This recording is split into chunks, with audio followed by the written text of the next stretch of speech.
ظاہر بات ہے نا، عظمتوں سے لوگ بہت حسد کرتے ہیں، جہاں ذرا سا کسی کی بزرگی کو دیکھا وہ وہیں حسد کرنا شروع۔ یہ ایک خباثت ہے، ہونا یہ چاہیے۔ خاص طور سے علم کے میدان میں مولا متقین کی حدیث ہے کہ علم میں حسد جائز ہے۔ کیوں؟ مولا فرماتے ہیں جب کسی کو بلندی بچاتے ہوئے دیکھو تو تقاضا یہ ہے کہ تم یہ نیت کرو کہ جس مقام پہ یہ ہے مجھے یا تو کم سے کم وہاں پہنچنا ہے یا اس سے آگے نکلنا ہے۔ یہ ہوئی تشبیہ کہ آپ آگے بڑھنا چاہتے ہیں، اور اگر آپ کی یہ نیت ہے کہ یہ وہاں ہے تو انہیں نیچے کیسے لے کے آیا جائے، پورا ذہن اسی چیز میں خرچ کر دیا تو آپ ہو سکتا ہے ان کا کچھ نہ بگاڑ پائے، اپنا ختم کر لیجیے گا سوچ کے۔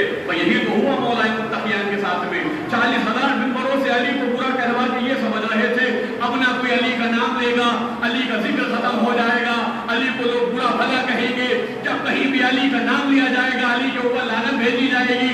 لعنت بھجوانے والوں کے اوپر اللہ نے لعنت کو مسلسل کر دیا۔ لعنت بھجوانے والوں کے اوپر اللہ نے لعنت کو مسلسل کر دیا، لیکن جس علی کے اوپر یہ لعن کرا رہے تھے اس کے ذکر کو اللہ نے اتنا بلند کیا کہ ہر خاص کی زبان پہ علی علی ہے۔ عزیزو یہ دور تو وہ تھا، آپ تو انٹرنیٹ اور یوٹیوب چلانے والے لوگ ہیں، آپ جانتے ہیں نوجوان بھی یہاں پر بیٹھے ہیں، ایک دور تو صرف وہ تھا کہ صرف ہم علی علی کیا کرتے تھے۔ آج زمانہ دیکھیے لوگ مجبور ہو کے علی علی کر رہے ہیں، نہیں کرنا پڑ رہا ہے۔ میں ایک جملہ حدیث ہے مولا کائنات، اس پہ مولا نے بہت توجہ سے سنیے، کیا بات ہے مولا نے بیان کیا اپنے ہی بارے میں، کیونکہ مولا کے اپنے ہی بارے میں بہت ساری چیزیں جو مولا نے اپنی فضیلت کے بارے میں بیان کی۔ تو مولا فرماتے ہیں اس حدیث میں، مولا کہتے ہیں اسی بات کے حوالے سے اس کو، اللہ میرے دشمن کو جو میرے خلاف ہے، میرے خلاف بول رہا ہے، مجھ سے دشمنی رکھ رہا ہے، اللہ ایسے شخص کو اس وقت تک مرنے نہیں دیتا جب تک اسی کی زبان سے یا اسی کے قلم سے میری فضیلت کو بیان نہ کروا دے۔ جب تک اس مخالف کے ذہن سے، اس کے زبان سے یا اسی کے قلم سے، تاریخ میں آپ بڑے بڑے مخالفین کے علماء کی کتابیں اٹھا کے دیکھیے، کہنے پہ مجبور نظر آتے ہیں پوری کتاب مان لیجیے علی کے بغض میں لکھتی ہو، مگر آخری صفحے پہ اعتراف کرنا ہی پڑتا ہے۔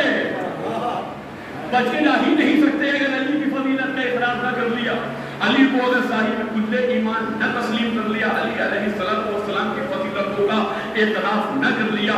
اس لیے عزیزان گرامی یہ بہت سارے اس چیز کے سلسلے میں ثبوت ہیں، واقعات ہیں، آج کے دور میں بھی پرانے دور میں بھی۔ حاکم شام کا وہ واقعہ ہے کہ اپنے گھر میں رمضان المبارک کے مہینے میں گھر میں بیٹھا ہوا تھا، دربار بند کر دیا گیا اور کہا بھائی اب کوئی کمرے میں حجرے میں داخل نہ ہو، حاکم کے دربار میں کوئی نہ آئے۔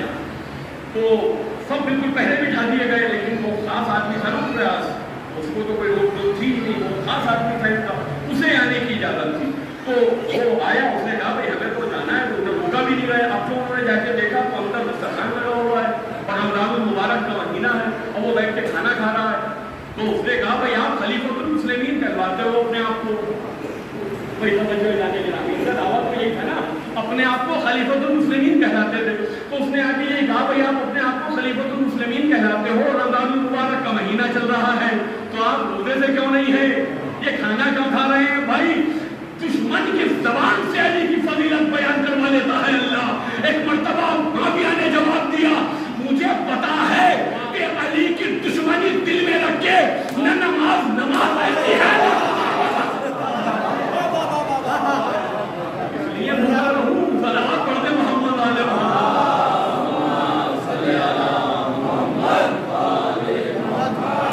کہا جانتا ہوں علی کی مخالفت، علی کی دشمنی کس دل پہ ہو، نہ پھر نماز ہے نہ روزہ ہے، کوئی چیز اسے فائدہ نہیں پہنچاتی۔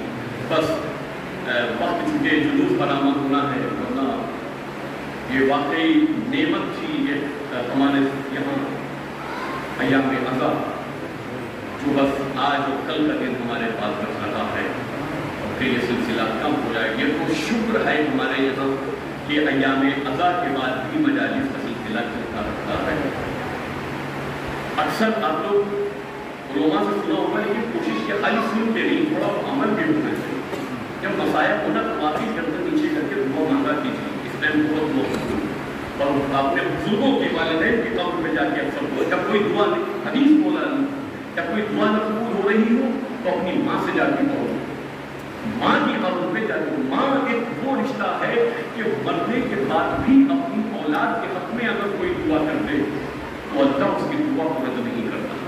تو 8 ربیع الاول کو اپنے والدین کو ضرور یاد رکھیے گا, ان کی قبر میں جائیے گا, ان کا شکریہ ادا کر کے آئیے گا کہ آپ کی وجہ سے ہم نے اتنے دن امام حسین کی عزا میں گزارے.